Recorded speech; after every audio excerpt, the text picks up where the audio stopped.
Feliz Año Nuevo, felices fiestas decembrinas. De hecho, se dijo que es la primera Navidad que se puede hablar de una... Le voy a decir. Y además no lo digo yo, ahora también le voy a decir quién lo dijo. Y ahora sí le digo qué le dijeron, que es la primera Navidad que se puede hablar de una paz verdadera. Y como le dije, esto no lo digo yo, ahora usted va a ver quién lo dijo.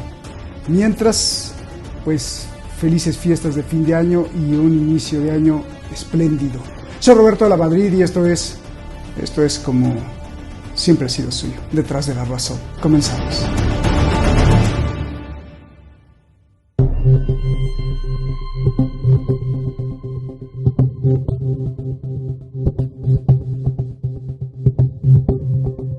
Feliz Navidad. Es la primera vez que hay una Navidad con verdadera paz, asegura Nayib Bukele, presidente de El Salvador. La paz ya no es un sueño lejano o una palabra vacía, sino una realidad, dice.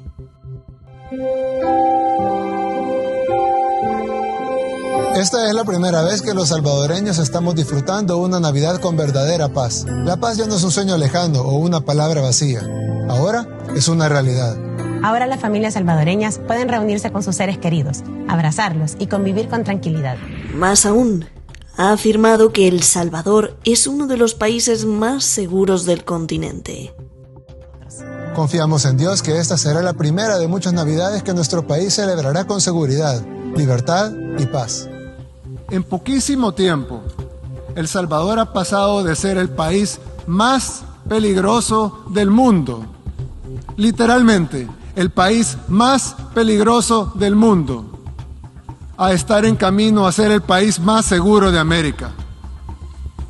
Pasamos de ser un país para muchos desconocido, y los pocos que lo conocían por las pandillas, por los muertos, por la violencia, por la guerra.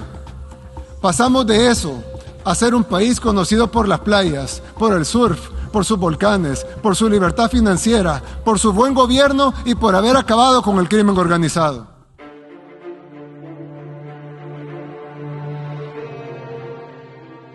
No obstante, grupos de periodistas han denunciado que las cosas no son tan así, que la libertad de expresión está en estado crítico. 125 agresiones a periodistas este año, espionaje ilegal con el software Pegasus y la huida de 11 reporteros, denuncia la Asociación de Periodistas APES de El Salvador.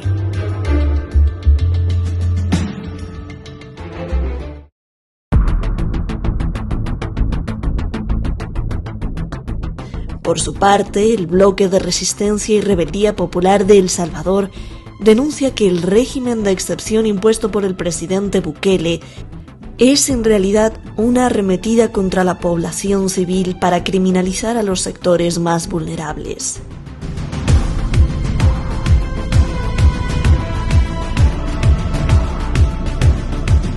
El bloque de resistencia asegura que las fuerzas del gobierno han asesinado a 100 personas, así como arrestos arbitrarios y hechos violentos.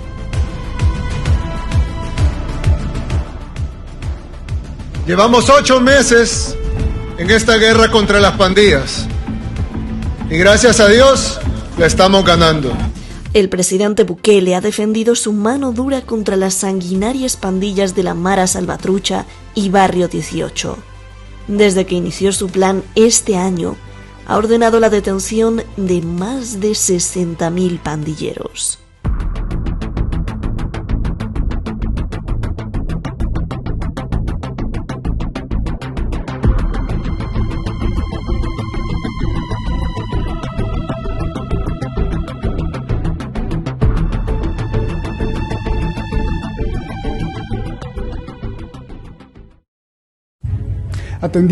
Atendiendo al llamado de tantos seguidores, muchísimas gracias. Nos han pedido muchísimo que hablemos de El Salvador, un país hermano, y bueno, pues queremos saber obviamente qué está pasando. Muchísimas gracias al equipo de Detrás de la Razón, muchísimas gracias a usted que nos ve que otra vez, a pesar de haber sido censurados el año antepasado y el año pasado y que nos hayan cortado los canales, ya rebasamos otra vez la frontera de los 100,000 seguidores y eso es gracias a ustedes. Recuperaremos sin duda los millones de seguidores que teníamos. Gracias por todo el apoyo que han tenido en estos ya casi 10 años. Ya vamos para los 10 años y vamos a celebrar. Muchísimas gracias de estar al aire desde que estuvimos allá en Irán y ahora que somos ya casi 2 años de independencia total, absoluta. Gracias también a usted. Está con nosotros hoy David Bernal. Él es el editor de la sección judicial de la prensa gráfica. Además es un periodista que pues lo comparte, es docente y enseña periodismo sin duda con mucha precisión. David, es un placer conocerte. Te hablo de tú porque bueno, en este programa todos nuestros analistas les hablamos de tú por una especie de equidad y de igualdad, en un manifiesto de que todos somos iguales. David, gusto en conocerte, bienvenido al programa. Y la primera pregunta es, ayúdanos a entender qué es lo que está pasando ahí en tu país, en El Salvador. Adelante, por favor. Hola, un saludo a todos. Gracias por la invitación, gracias por darnos este espacio también y para tocar justamente la situación que estamos viviendo aquí en el país. ¿Qué está pasando en el país? Es una pregunta bien extensa, pero para hacer una introducción, básicamente lo que está sucediendo y tal vez sirve a la gente de contexto con el video que sirvió de introducción, es que actualmente el país tiene un proceso o está viviendo un proceso de régimen de excepción. Es una medida que el actual gobierno que dirige el presidente Nayib Bukele tomó después de un repunte en casos de homicidios que se dio a finales de marzo de 2022. El país, por contexto, El Salvador durante los años anteriores, sobre todo en los años 2015, 2014, 2015, había pasado por tasas muy altas de cifras de homicidio, al punto que se había convertido tenía la tasa más alta de homicidios a nivel de Latinoamérica. Entonces era una cifra sumamente bien complicada porque que se agudizaba o que dependía mucho del tema de las pandillas en El Salvador. Cuando llegó el actual gobierno que dirige Nayib Bukele en 2019, el nuevo gobierno basó su estrategia o anunció una estrategia de combate a las pandillas con un plan de seguridad que ellos llamaron Plan Control Territorial. Más adelante hablaremos de ello. Y justamente de 2019 a 2022 hubo una pequeña reducción, una significativa, diría yo, reducción de hechos de violencia y de homicidios, al punto que la tasa había pasado de 100 homicidios por cada 100,000 habitantes a andar rondando los 20 homicidios por cada 100,000 habitantes. Es decir, había, como les digo yo, una reducción significativa. Pero en marzo de 2022, por alguna razón que seguramente analizaremos más adelante, hubo un repunte inesperado. En un solo día se llegó a tener el récord más alto de homicidios, con 62 homicidios en un solo día, y hubo un fin de semana, 3 días en los que hubo 80 homicidios en un fin de semana, cuando se venían manejando cifras de 2 o 3 homicidios por día. Ese repunte significativo que sucedió entre el 24 y el 26 de marzo de 2022 hizo que el 27 de marzo el Ejecutivo mandara una petición a la Asamblea Legislativa pidiendo un régimen de excepción, un estado de excepción que le permitiera enfrentar a quienes estaban provocando este repunte de homicidios, que el gobierno señaló a las pandillas. Entonces, por constitución, por ley, el régimen, ese estado de excepción en el país solo podía durar 30 días y podía ser renovado por 30 días más, si la situación de violencia se mantenía. Pero en los primeros 30 días sirvieron para que el gobierno controlara la situación, aparentemente, en cuanto a estadísticas, pero aún así lo renovó una segunda vez, lo cual la ley sí se lo permitía, como les decía yo. Sin embargo, luego, a pesar de que las cifras comenzaron todavía a reducirse todavía más y se comenzaron a reportar días sin homicidio, el estado de excepción se fue prorrogando una y otra vez hasta que se ha extendido ya 9 veces, que es lo que nos tiene ahorita en estos momentos todavía en régimen de excepción, en combate directo, que le permite al gobierno actual tener un combate directo hacia las pandillas. En ese contexto es que el país está y en el que se han dado una serie de vulneraciones a derechos humanos, una serie de señalamientos de parte de organismos internacionales, de la prensa, sí también las cifras se han reducido de hechos violentos, pero en ese contexto han habido varios señalamientos del cual el gobierno, algunos no se ha hecho totalmente responsables y otros simplemente ha fundamentado que lo está haciendo en el marco de la guerra frontal contra las pandillas. En ese contexto estamos. David, pues te agradezco mucho primero esta apuesta de abrir todos los naipes y de darnos una explicación clara, porque bueno, como tú sabes, cientos de miles nos ven y muchos pues no son de El Salvador, algunos tienen familia en El Salvador, algunos son salvadoreños, sobre todo los que están en Estados Unidos que nos ven, y muchos otros pues son hermanos latinoamericanos que viven en Europa, en América Latina, en Estados Unidos, y que preguntan realmente qué está pasando, y te agradezco mucho que nos hayas hecho una radiografía exacta de lo que desde tu visión está pasando. Ahora vamos a entrar a las preguntas. Primero, ¿por qué vemos en las redes sociales que hay mucha gente que le aplaude a Nayib Bukele, al presidente, le aplauden todo, la disposición por combatir el crimen, incluso la economía, las criptomonedas, un gran aplauso a él y a todo lo que ha estado haciendo a partir de que tomó el timón en El Salvador? Por otro lado, también hay mucha gente que se queja y que denuncia lo que está haciendo. ¿Por qué tenemos estos dos polos que nos hablan del termómetro de El Salvador, David? Sí, a ver, justamente para que también justamente la audiencia lo entienda, no es esta polarización, esto de que vemos unos a favor y otros en contra, no es exclusiva, y eso quisiera que ponerlo en perspectiva, no es exclusiva de la situación actual del régimen. Esta situación viene desde que el actual gobierno, que tiene como su máximo exponente, ya le hemos dicho, Nayib Bukele, desde que él asumió el mando, es decir, hay una estrategia comunicativa del gobierno, del actual gobierno, en el que desde un inicio, bueno, al inicio fue como un poco no tan fuerte, pero a medida han pasado los meses, los años, se ha ido volviendo, o se ha vuelto, perdón, más fuerte, más contundente, y que o estás a favor o estás en contra. Entonces hay una polarización, una separación de bandos. Entonces eso es lo que notamos en redes sociales, en efecto. Notamos gente que está a favor de la medida y gente que no está, y aquí quiero hacer una corrección, no hay gente que esté en contra de la medida, del hecho que en el caso no están en contra de que haya seguridad, por ejemplo. No están en contra de que los homicidios se acaben. Hay gente que está en contra de que se haga a cualquier costo. Entonces, y ahí hay una separación porque lo que la estrategia comunicativa del que maneja el actual gobierno es que da a entender que la gente está completamente en contra, cuando no es así exactamente.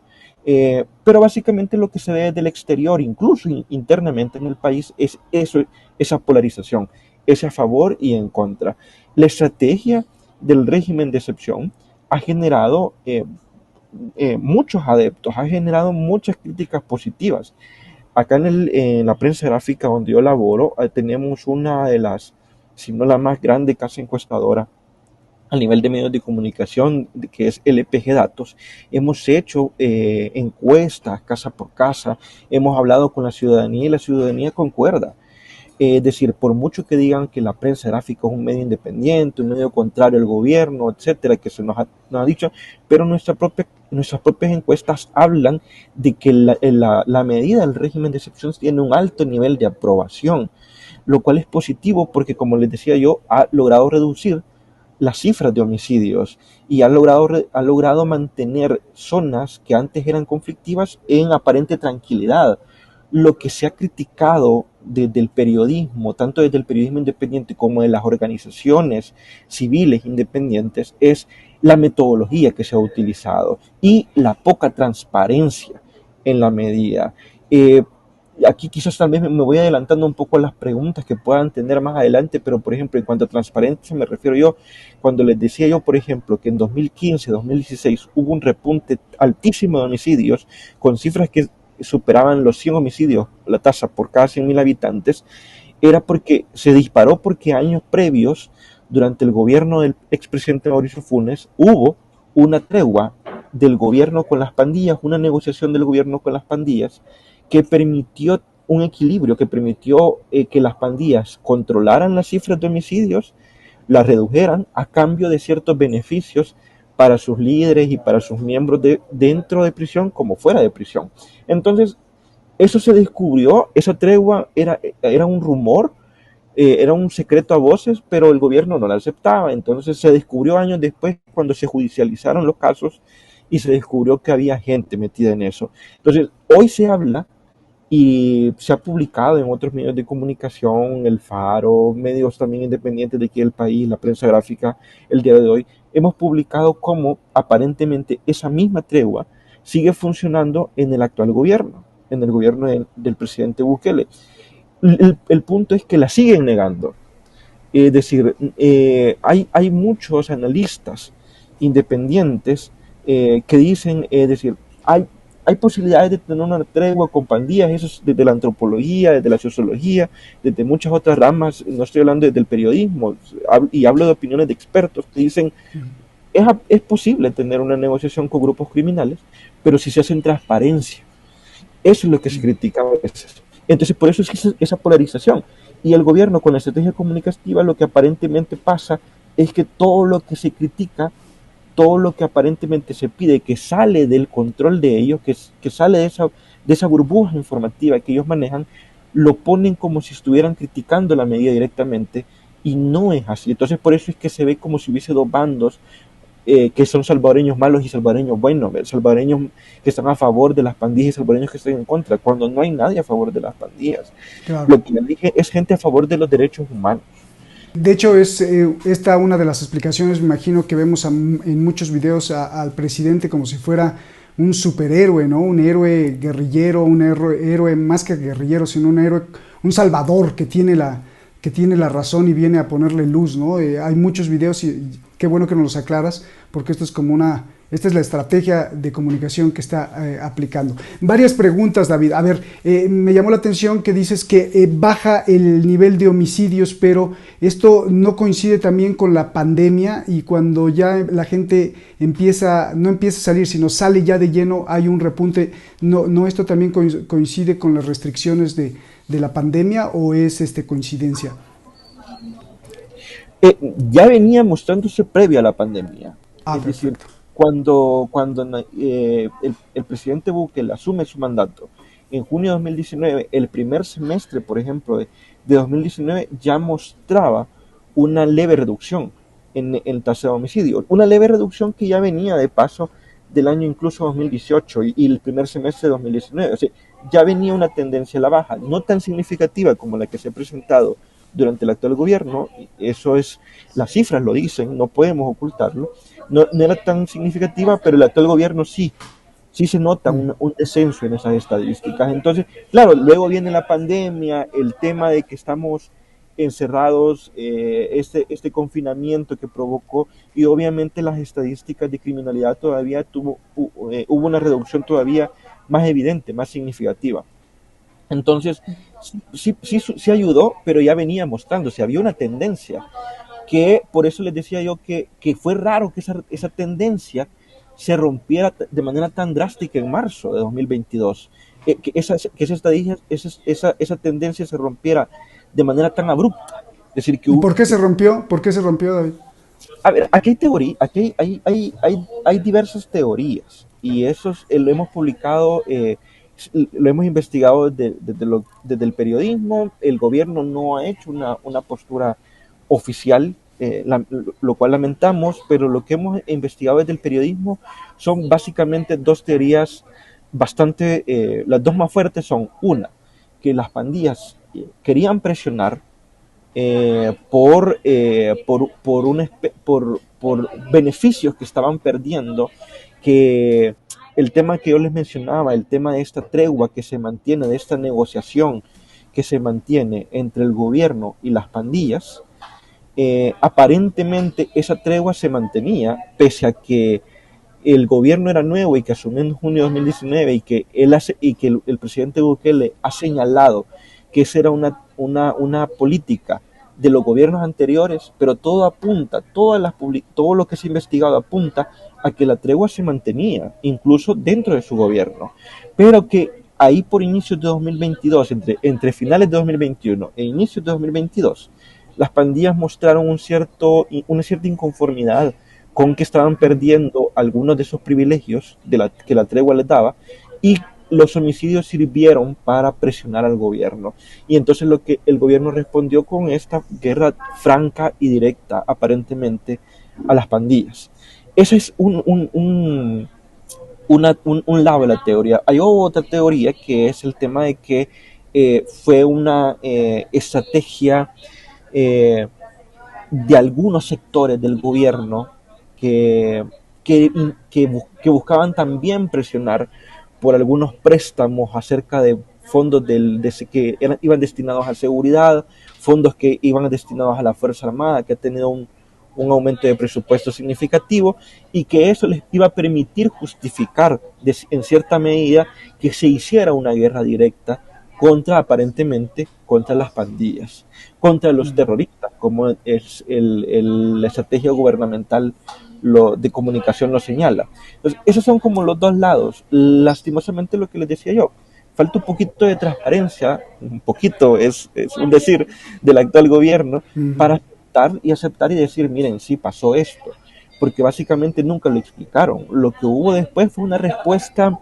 casi militarizada de guerra, pero no hubo un momento para detenerse y decir, esto fue lo que pasó. Lo que sabemos es lo poco que hemos investigado desde el periodismo, que el gobierno tampoco, pese a que se publica con muchas pruebas, tanto documentales, audios, videos y todo, tampoco se da la tarea de explicarlo, lastimosamente. Claro. Para los que no lo vieron, pero en este año que se está acabando, pues también, si no ciudades enteras, pueblos enteros fueron sitiados por el propio ejército para sacar de uno en uno a los delincuentes. Y ahí me gustaría detenerme un poquito, David. A ver, como reportero yo y tú como reportero también en nuestra carrera hemos visto llantos genuinos, pero también llantos estratégicos, gente que llora y que es utilizada de forma política. Y lo digo porque he visto imágenes en donde hay madres o familiares de los detenidos, de los encarcelados, llorando de verdad, o quizá también muertos. Pero también hay otros familiares o incluso madres que están llorándole a un joven que está pues todo lleno de tatuajes que apuntan a que es de la Mara, y ahí yo como que empiezo a dudar si ese llanto o si es normal, ¿no? Bueno, independientemente del respetable sentimiento que tenga una madre por un delincuente, pero el asunto es ¿qué es entonces? Y que quiero que nos los expliques a los que no somos de El Salvador. ¿Qué es entonces o qué se entiende en este momento por el estado de excepción? Es decir, que el gobierno puede llegar sin juicio, arrestar o incluso matar, o es que los puede capturar y luego se les monta un juicio. ¿Qué es el estado de excepción en este momento para El Salvador? Ok, el estado de excepción en estos momentos mantiene un bloqueo a 3 derechos básicos. Uno de ellos es el tema del debido proceso. Judicialmente hablando, cuando a una persona la capturan antes del estado de excepción aquí en El Salvador, una persona podía estar, por ejemplo, era capturada y tenía que ser presentada en un máximo de 72 horas ante un juzgado, y se le tenía que poner un abogado, si no tenía un abogado privado, un abogado público, ¿sí? Entonces, ese debido proceso que está señalado en nuestra Constitución, el estado de excepción lo cancela de cierta medida, porque ahora lo que pasa es que las autoridades tienen hasta 15 días para presentar a las personas ante un juzgado, y aparte muchas veces les asignan un abogado público que tiene que llevar, al mismo tiempo que lleva el caso de esa persona, tiene que llevar seguramente como mínimo el caso de otras 30 personas más. Es decir, lo que hay son audiencias masivas en las que los abogados públicos no dan abasto, no pueden defender de manera individual a una persona. Es cierto que en los operativos, por ejemplo, en las redadas, se captura tanto a pandilleros como se ha capturado a personas inocentes, pero los abogados públicos están tan limitados en capacidad que ven muy complicado el tema de individualizar quién sí tiene, y quién es inocente y quién es culpable. Entonces todos entran en el mismo saco, llegan al juzgado bajo el mismo proceso, y los juzgados también, debido a la masividad de los procesos judiciales, decreta detención provisional para todos por igual, para que Fiscalía investigue en un periodo que puede extenderse hoy con el estado de excepción hasta casi 2 años, cuando antes eran 6 meses el límite para ser investigado. Entonces, es decir, ese es el primero. Lo otro es otro de los derechos que está como cancelado, es la inviolabilidad de las comunicaciones. En estos momentos las autoridades pueden y han hecho muchas reformas de ley de paso en los últimos meses para poder escuchar llamadas, para poder revisar mensajes. Es decir, si a ti, Roberto, te capturan, por ejemplo, o te detienen en un cerco militar, como tú dices, del cual ya vamos a hablar, te detienen en un cerco militar, un militar te puede, sin orden, quitar tu teléfono, revisar tus mensajes de WhatsApp, todas tus redes sociales, y si te encuentra una fotografía, un mensaje ahí en tu celular que él considere, aquí entre comillas, que el policía, él tiene la capacidad de decidir, y el militar considere que es ofensivo o que es alusivo a pandillas, él te puede arrestar y mandarte a una Bartolina o mientras esperas un proceso judicial, que ahí es donde te digo yo, empiezan los 15 días para que te presenten a un jurado. Es decir, no hay protección de tus comunicaciones. Y en algunos casos, en algunas comunidades y residencias, incluso se ha dado se está violando la morada. Incluso los policías, sin orden de allanamiento, entran, te sacan de la casa sin una orden y te dicen vamos a revisar toda la casa, y si encuentran algo que ellos encuentran sospechoso, también te arrestan. Es decir, no hay un proceso legal. El estado de excepción ha acabado con todas las garantías legales, todas las garantías que un ciudadano, como tú dices, ya sea que sea culpable o inocente, que todas esas garantías que tenía para demostrar su inocencia, su presunción de inocencia, que es un derecho que tenemos de presunción de inocencia, hoy está supeditado a que si un policía o un militar considera que tú eres o tienes algún indicio de que eres culpable. Entonces, esa es otra de las medidas que está en estos momentos siendo atacada. Eso es por mencionar las más fuertes. Y luego, pues, el tema de que las personas pueden pasar detenidas en detención provisional en estos momentos, una cantidad de tiempo que antes se podía extender 6 meses, y ahora puede pasar más, hasta 1 año detenido provisionalmente sin que le presenten cargos, lo cual ha generado un hacinamiento carcelario.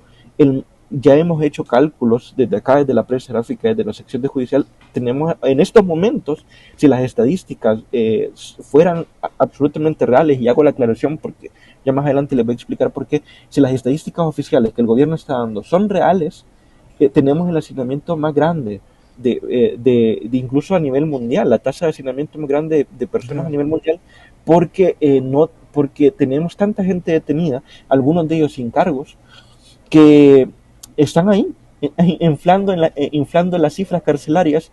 En prisiones tenemos cerca de 90.000 presos en estos momentos privados de libertad, cuando la capacidad carcelaria en estos momentos era de 38.000 hasta marzo. Es decir, hemos superado 3 veces la capacidad carcelaria ya que tenemos en estos momentos. Y en cuanto a lo que tú dices, rápido, en cuanto tú dices los puntos, como tú bien dices, en efecto, pues nosotros que hemos andado en la calle sabemos diferenciar cuando vemos ese llanto de que es real y cuando no, o incluso personas que en efecto están pidiendo por gente inocente y por gente que no es inocente. Y aquí hay gente que ha hecho grupos, que ha tenido que crear sus propias organizaciones, se han hecho grupos colectivos de familias que se han unido para pedir por las personas que han sido capturadas de manera arbitraria, es decir, sin una orden, sin antecedentes, llegaron a la casa, la sacaron en la noche, nunca había es decir, hay un grupito de personas, un grupo pequeño de personas que ha sido capturada, que no tenía cargos, que nunca había tenido cargos. Entonces, esas personas, en efecto, son las gentes que vemos llorando en los medios de comunicación, los grupos que se han armado de familias que han ido a pedir porque se investigue. Ellos ni siquiera están pidiendo libertad para todos. Es decir, ellos mismos, los familiares, reconocen que hay personas también capturadas que son culpables, que tienen cargos.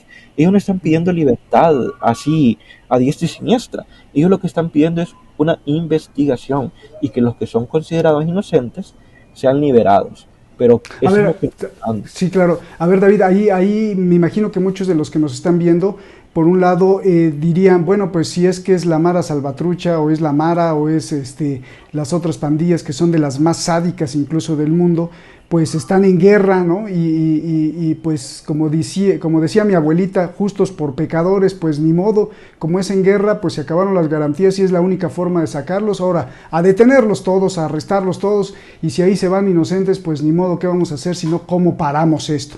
Me imagino que mucha gente en ese sentido estaría alegre. Por el otro lado, habría gente que estaría furiosa y con mucha rabia, sobre todo los defensores de derechos humanos, que dirían, no es posible que por querer acabar con la delincuencia aplasten, arrastren, incluso porque ha habido denuncias de homicidios, maten a personas que son verdaderamente inocentes o que ni siquiera se les ha comprobado la culpabilidad. Y aquí viene una parte pues terrorífica, ¿no? O sea, simplemente como tú lo dices, se presta que el policía, si tú me caes mal, pues te arresto, e incluso si te opones, pues hasta te mato, y no pasó nada. ¿Cómo maneja la sociedad salvadoreña estas dos vertientes, ¿no? Ya lejos de la polarización, ¿cómo las maneja, cómo las justifica, cómo explicas la realidad salvadoreña, tú como salvadoreño, cuando sales, y no tú solo, David, sino la mayoría de salvadoreños que dice, bueno, por un lado, qué bueno que están acabando con los delincuentes, pero por el otro lado, me pueden arrestar a mí, hasta matar, y no pasa nada? Fíjate que, en efecto, es lo que yo te decía al inicio, es decir, hay resultados que son palpables, que no se pueden negar. Es decir, en la sociedad salvadoreña hay encuestas, hay cifras, hay estadísticas, hablo en base a datos. Hay gente de la sociedad que está contenta con la medida, que está satisfecha, porque en efecto se han visto reducidas las estadísticas de homicidio, porque pues la policía y el ejército están en las calles, hay menos probabilidad de sufrir un asalto, de sufrir un hecho delictivo, en los autobuses ser asaltado. Es decir, hay cosas que son palpables, entonces la sociedad está contenta en ese lado, y eso es aplaudible. Lo que tú dices con el tema, pero hay otros bloques justamente de la sociedad, básicamente expresado por organizaciones de sociedad civil, gente agrupada, defensoras de derechos humanos, que también dice y señala justamente lo que decimos, que la guerra no justifica que se violente otros derechos de la ciudadanía. Y aquí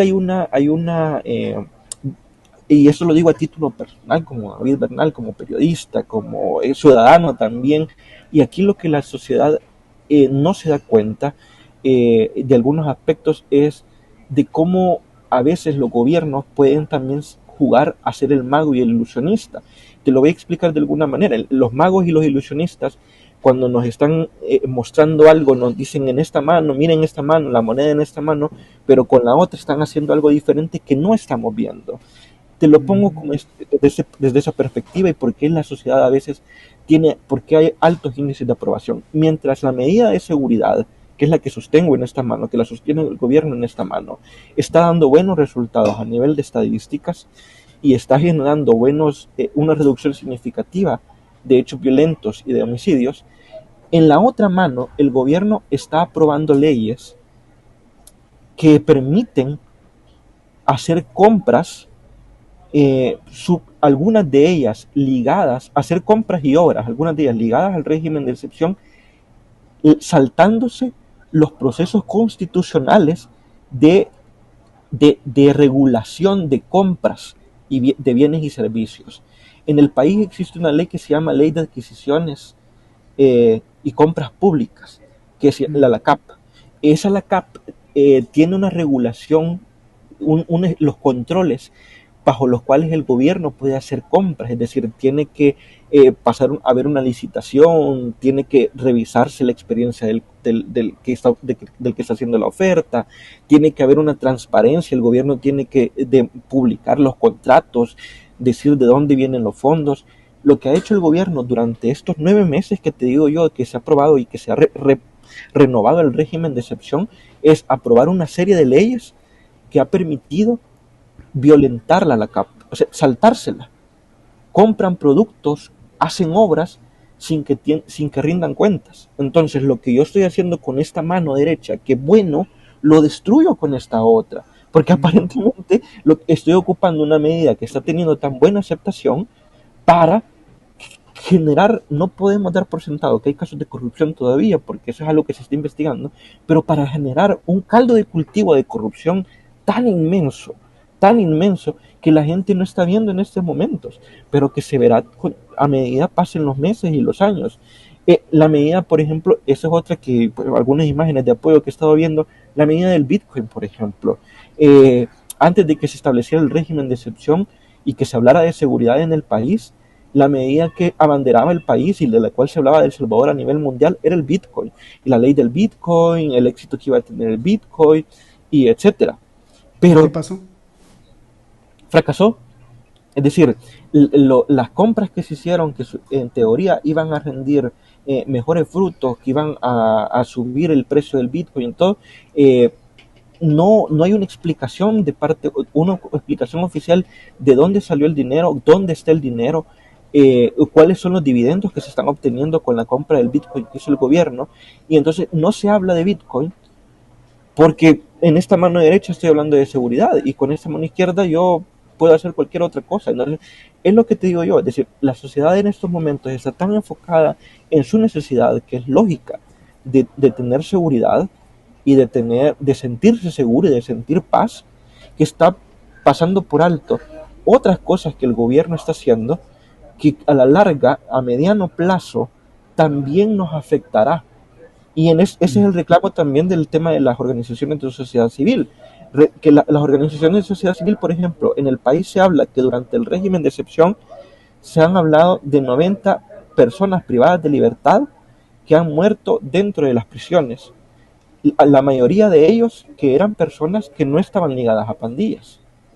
Y estas personas murieron y las personas, los familiares, han pedido cuentas al gobierno para que esclarezca bajo qué condiciones murieron, y el gobierno no ha dado respuesta.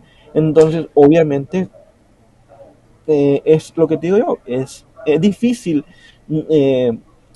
hacerle entender a la gente que hay cosas que están sucediendo en el trasfondo que nos afectarán más adelante, porque en estos momentos todo se centra en las estadísticas y en la reducción de los homicidios. Yo te agradezco mucho que hayas hecho una pausa a tu trabajo, a tu profesión para poder atendernos. Faltan unas preguntas y ya te dejamos seguir trabajando. Muchas gracias, David. Aquí viene una pregunta muy interesante porque quizás es a nivel geopolítico, geoestratégico. Todo lo que nos estás diciendo, entonces salta a otra pregunta muy importante. ¿A dónde o para qué rumbo lleva el presidente Bukele a El Salvador? O sea, ¿hacia dónde está llevando a El Salvador?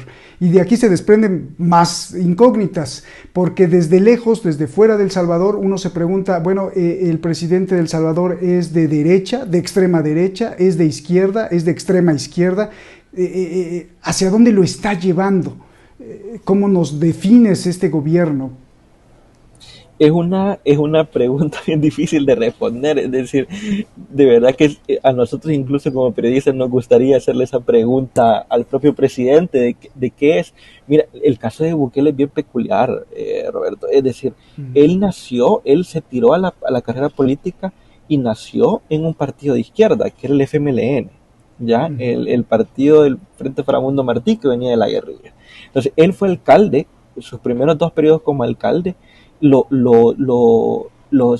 hizo en el FMLN, bajo la bandera del FMLN, jurando lealtad a la bandera del FMLN. Luego, para lanzar su candidatura a la presidencia, deja la bandera del FMLN, es decir, de un partido de izquierda, deja la bandera del partido de izquierda para adoptar una bandera de un partido aparentemente de centro derecha, que es GANA, Gran Alianza Nacional, ¿ya? Que gana un partido que también había sido criticado en su momento porque fue fundado por un expresidente, Elías Antonio Saca, que hoy está preso por actos de corrupción, que está cumpliendo una pena en prisión por actos de corrupción, y fue fundado por él. Entonces, y gana el presidente Nayib Bukele, gana gana la presidencia con la bandera de ese partido, de aparentemente derecha, bueno, no aparentemente, de derecha, ya, porque así lo fundó Elías Antonio Saca. Y luego, ya en la presidencia, deja Gana para formar su propio partido, que es ahora Nuevas Ideas, el cual aparentemente es un partido de centro, que intenta romper, el lema es romper los moldes de lo que ya hicieron en el pasado los otros partidos, ya, pero que parece ir como una veleta, de que cuando le conviene estar con los empresarios y hablar del tema de derecha y capitalismo y todo, y de empresas y de dinero, está de ese lado de derecha, pero cuando habla acerca de no tener nexos con las grandes naciones como Estados Unidos y de mantener su soberanía, parece estar un poquito tirado a la izquierda. Es decir, va según le convenga. Es una respuesta bastante difícil de dar, y creo que el presidente Bukele es el único que podría solventarnos esa duda. A nivel geopolítico, como tú dices, ¿hacia dónde nos lleva Nayib Bukele? A ver, este año que viene, el 2023, que estamos por iniciar, lo que estamos iniciando es difícil porque es un año en el país, en El Salvador, preelectoral. Y es un año en el que Nayib Bukele en 2022, pese a que la Constitución de El Salvador lo prohíbe, él anunció que optará por la reelección a la presidencia en el 2024. Entonces, seguramente, obviamente, no hay que decirlo a ver, seamos objetivos desde el periodismo, aparentemente no tiene ninguna competencia a nivel interno, entonces seguramente ganará las elecciones de 2024, lo cual le permitirá mantener ese status quo que ahora tiene, mantener el control, porque en estos momentos él controla el legislativo, controla el ejecutivo porque es el presidente, controla el legislativo porque la mayoría de diputados que están en la Asamblea Legislativa son de Nuevas Ideas en este momento, y controla el judicial porque la mayoría de magistrados que están en estos momentos en la Corte Suprema de Justicia fueron puestos por diputados de Nuevas Ideas y están ligados a la afinidad o a la afiliación política de Nuevas Ideas. Entonces controla los 3 poderes, lo lleva hacia un establecimiento ya completo de control de que él pueda tener, que él y su grupo cercano pueda tener, ¿ya? Entonces, básicamente es una consolidación de su estrategia, y es a lo que nos toca enfrentarnos desde los que intentamos llevar un poquito de luz a modo de establecer que es necesario en el país esa separación de poderes, de mantener la democracia, de mantener ese equilibrio de las fuerzas políticas. Pero pues todos sabemos, y pues imagino que tu audiencia, tú lo sabes, todos sabemos lo que sucede en los países cuando hay una sola persona controlando todo. Lo hemos visto en Nicaragua, lo hemos visto en Venezuela, lo hemos visto en otras dictaduras, que cuando alguien controla un solo todo, pues sabemos a lo que nos enfrentamos. Eso te iba a preguntar, ¿cómo el presidente de El Salvador o cuál es su postura frente a Venezuela, frente a Pedro Castillo, frente a López Obrador de México, frente a Cristina de Argentina? ¿Qué opina de Bolsonaro, por ejemplo? O sea, ¿cuál es la postura de El Salvador estando justamente en el centro, en Centroamérica, hacia, y su visión hacia todos los países hermanos latinos, ¿no? Volátil también. La verdad es que muy volátil. Muy volátil, es decir, yo aquí sí tengo que decirlo y también en lo que te digo, no es, va según le convenga. Por ejemplo, te pongo en para las audiencias en Estados Unidos, por ejemplo, el presidente Bukele ha hecho cadenas nacionales donde habla de que él no acepta la injerencia de Estados Unidos, por ejemplo, en el país, porque no quiere recibir órdenes de Estados Unidos, pero paga a alguien para que le haga lobby en Estados Unidos, es decir, y aparentemente sí le interesan las relaciones con Estados Unidos, lo cual sería tonto no hacerlo con todos los salvadoreños que están en Estados Unidos. Es decir, al mismo tiempo tiene relaciones... Llama dictadura a Maduro. No lo ha hecho abiertamente, que yo recuerde, no lo ha hecho abiertamente, que yo recuerde, pero sí lo ocupa mucho, por ejemplo, cuando tiene que atacar a la gente del FMLN y a la gente de izquierda. Ya, fíjate que por ejemplo, con el caso de Venezuela y otros, por ejemplo, digamos, con China, por ejemplo, tiene buenas relaciones.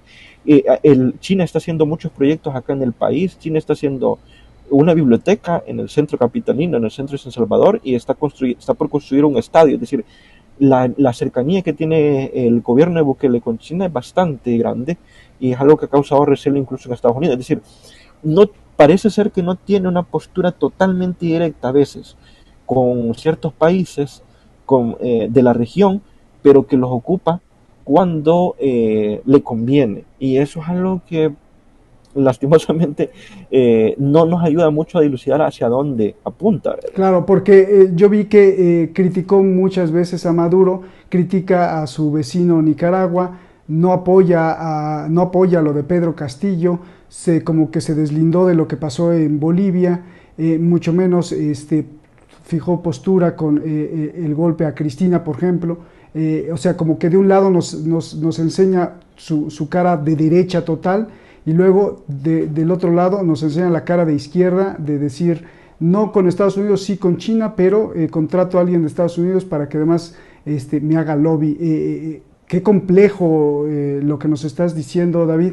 Y te quiero preguntar, ¿cómo se siente el salvadoreño? El salvadoreño, el de a pie, el que trabaja, el que se esfuerza, el que se gana el pan día a día. ¿Cómo se identifica con el presidente y qué tanto influye que el presidente tenga raíces del Islam, de Oriente Medio, de que haya nacido en Palestina, de que su padre creo que fue el primer fundador de una mezquita allá en El Salvador, y que tenga raíces musulmanas, aunque él diga que es cristiano, o católico, no lo sé, tú me lo dirás. ¿Qué tanto influye eso en la percepción del salvadoreño, el grueso del Salvador profundo, y qué tanto se identifica, por favor? Mira, para el salvadoreño de pie, coincido con lo que te decía yo al inicio. Para el salvadoreño de pie hay un alto nivel de aceptación. Eso no lo podemos ocultar. Pasa que en el país, pasa lo que te decía yo en un inicio, que la estrategia, el gobierno de Bukele ha sido muy inteligente en su estrategia de comunicación. Su estrategia de comunicación no está enfocada, por ejemplo, en los medios de comunicación, no está enfocada en los grandes empresarios, no está enfocada en los académicos, está pensada en el pueblo, en las personas, como tú dices, de a pie, en el salvadoreño que sale a la calle día a día. Entonces, sus medidas en ese sentido son muy populistas. Responde a medidas populistas. El régimen de excepción, tal como él lo vende en cadenas nacionales, es una medida populista. Cuando estuvimos en confinamiento por el COVID-19, por ejemplo, regaló dinero a las personas, dio dinero a las personas que estaban para ayudar como una especie de impulso económico para la gente que no había estado trabajando, y y eso lo agradece la gente, claro. Eso es una medida, como te digo yo, populista, que a la gente la mantiene contento, pero es cortoplacista también, es decir, y eso lo sabe también de su estrategia de comunicación. Cuando el régimen se acabe y comience a perder popularidad, vendrá otra estrategia y seguramente lo querrá mantener hasta hoy, hasta este 2023, porque es año preelectoral, pero seguramente en campaña habrán más medidas y más promesas populistas. Entonces, para el salvadoreño de pie hay una gran aceptación, es decir, incluso tanto hay una aceptación bastante fuerte del salvadoreño aquí, de la sociedad salvadoreña del presidente Bukele. Afuera también hay salvadoreños en Estados Unidos que también se identifican mucho con los cambios que él sostiene que hay en el país. Pero como te digo yo, también hay que aceptar que mm, ha bloqueado un poco, como te digo yo, a los sectores poblacionales un poco más preparados, más analíticos, más críticos. Todo lo que para él sea analítico o crítico es mejor callarlo, porque no va de la mano con sus medidas. Entonces, a medida él puede bloquear esas voces críticas, como los medios de comunicación independientes, las universidades que son que para él puedan ser críticas, los estudiosos, los académicos que sean muy críticos, todos esos, ese no es su público. Entonces el ciudadano de pie estará contento, mientras que el sector un poco con más conocimiento real de la situación esté inconforme con algunas de las medidas y esté intentando hacerlas ver, pero están bloqueados también en ese sentido.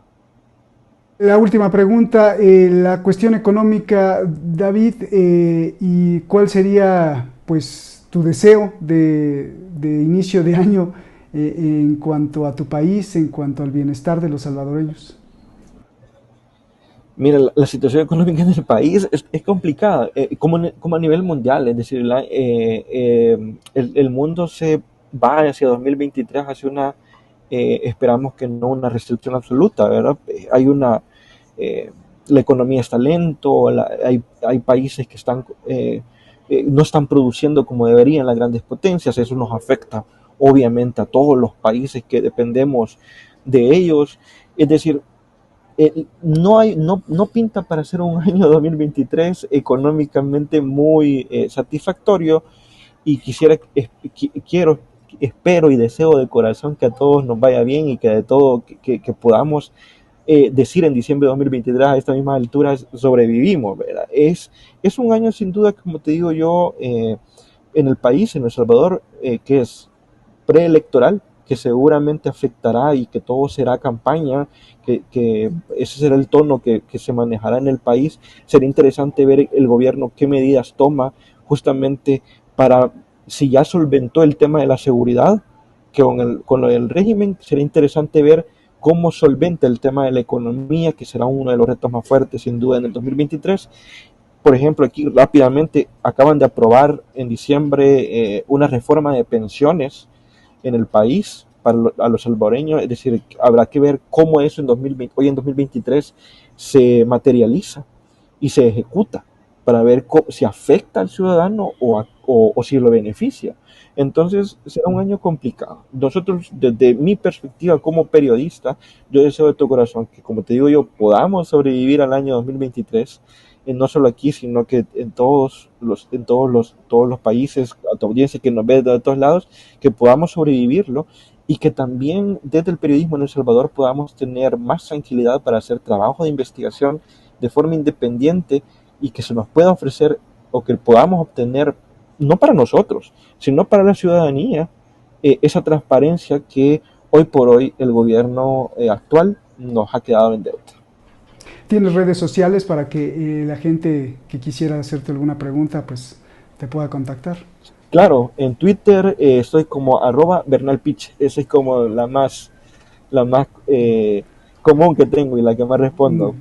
Muy bien, pues yo te agradezco. No tienes miedo porque, bueno, pues aquí en México es creo que el campeón de periodistas asesinados, pero ya El Salvador, creo que en este año 16, 17 desaparecidos, no sé cuántos. ¿No tienes miedo de ser periodista, de hablar, de levantar la voz?